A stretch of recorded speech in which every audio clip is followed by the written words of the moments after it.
River had always been a man of unwavering purpose.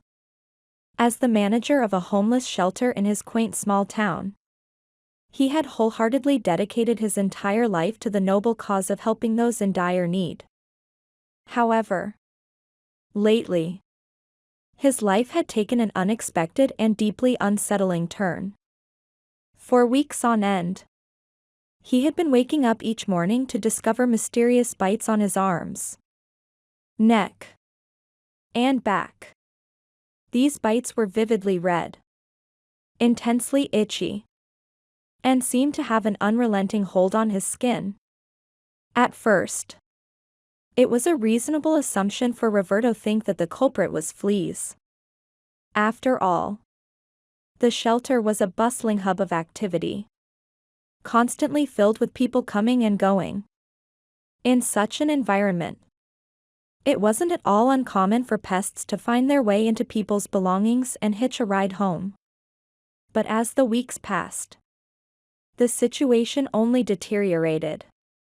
The bites grew worse.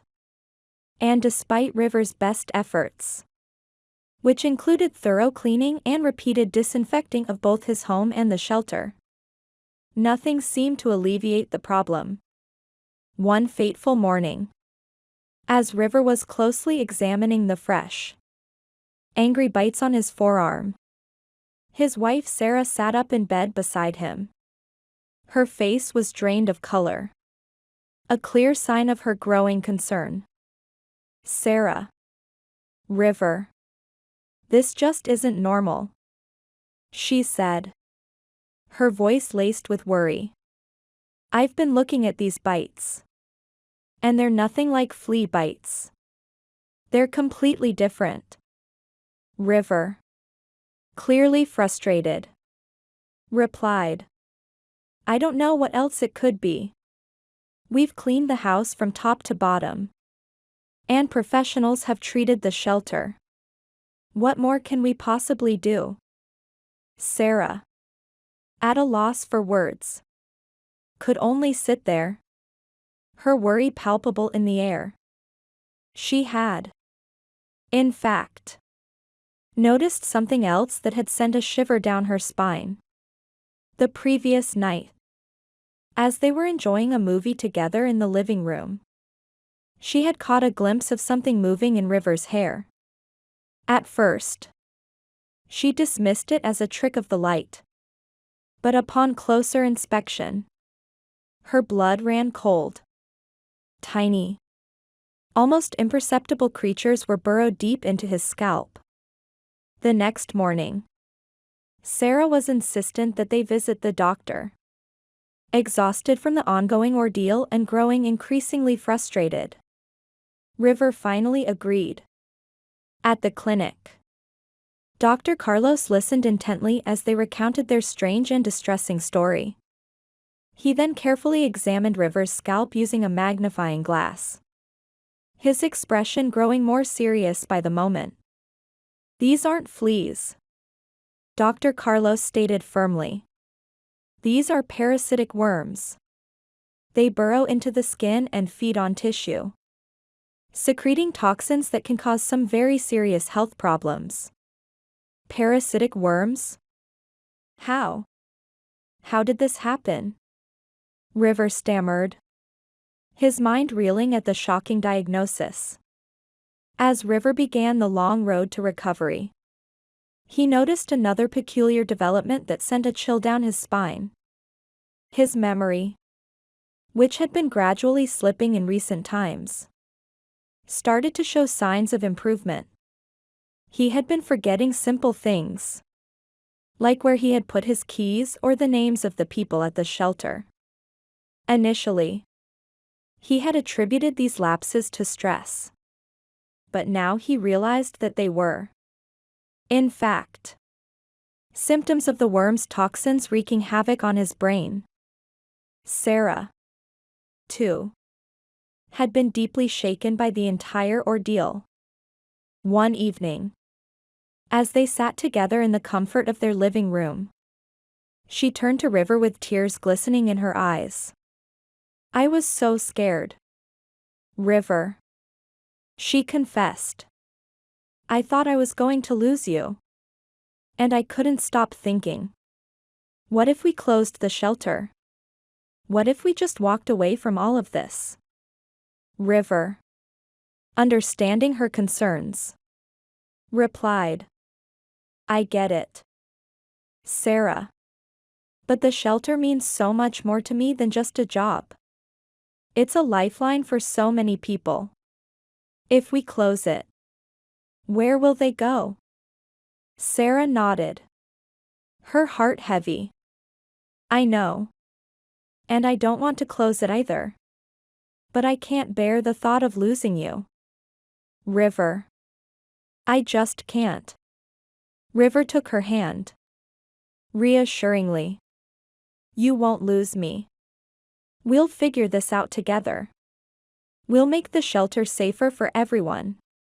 True to his word, River and Sarah dedicated themselves tirelessly to improving the conditions at the shelter.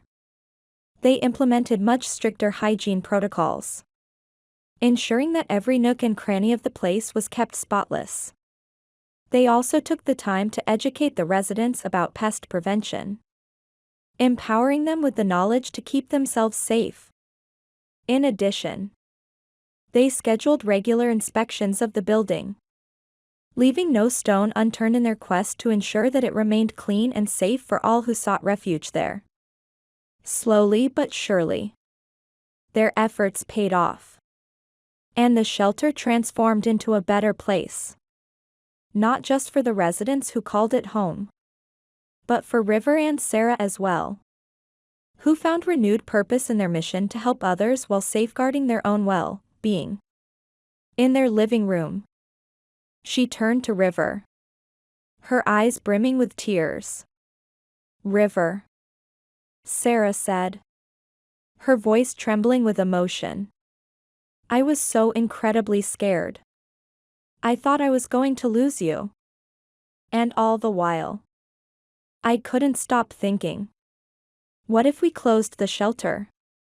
What if we just walked away from all of this? River looked at her, his gaze filled with understanding.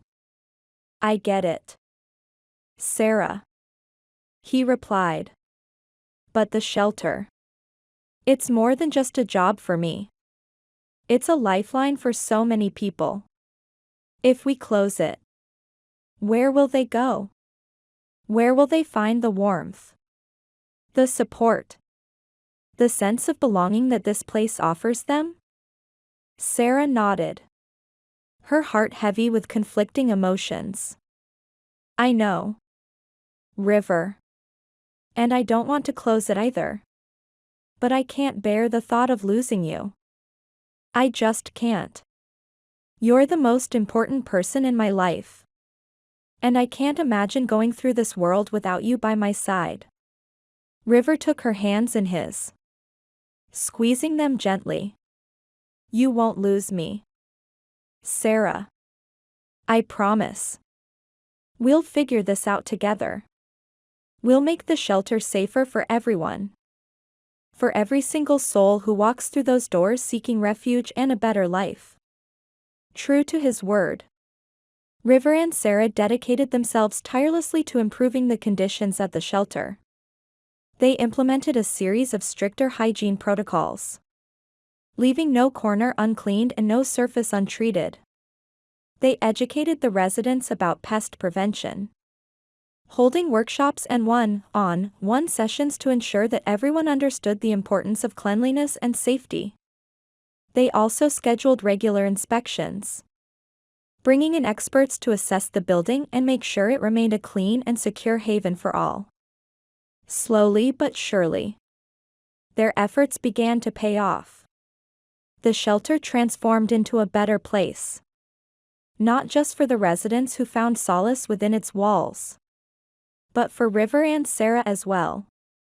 It became a symbol of their love, their resilience, and their unwavering commitment to helping others. As the weeks turned into months, River's health continued to improve steadily. His memory, which had been clouded by the effects of the parasitic worms, returned in full force. He could now recall the names of the residents, the details of their stories, and the little things that made each of them unique. The bites on his skin, once a constant reminder of the nightmare he had endured, faded into scars, a physical testament to his journey of recovery. But the experience had left a lasting impact on him, a profound change that went far beyond the physical. One morning, as River walked through the shelter's doors, he was greeted by the familiar hum of activity. Residents smiled and waved at him, their faces lighting up with warmth and gratitude at the sight of him. It was a powerful reminder of why he had started this work in the first place.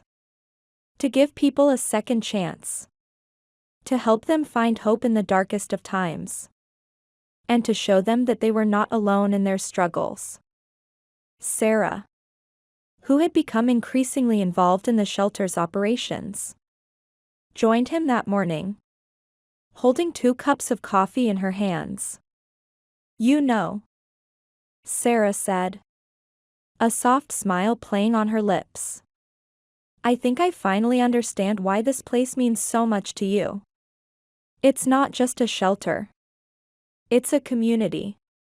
It's a place where people can heal, where they can rebuild their lives, and where they can find the strength to face whatever challenges come their way." River nodded slowly, a deep sense of pride and overwhelming fulfillment swelling like a warm tide in his chest. "Yeah, it is," he said, his voice thick with emotion. The harrowing ordeal they had endured had been nothing short of a living nightmare, filled with fear, uncertainty, and pain. But strangely enough, it had also been a crucible that had forged an even deeper bond between him and Sarah. They had stared into the very abyss of the unknown, their hearts pounding with trepidation yet their spirits unbowed. Every obstacle, every seemingly insurmountable hurdle, was like a mountain they had to climb. They defied all the daunting odds stacked against them, from the terrifying discovery of parasitic worms to the fear of losing each other and the shelter they held so dear. Through sleepless nights, countless setbacks, and arduous efforts, they emerged not just unscathed, but immeasurably stronger on the other side. Their resolve had been tempered like steel, and their love had blossomed into an unbreakable force.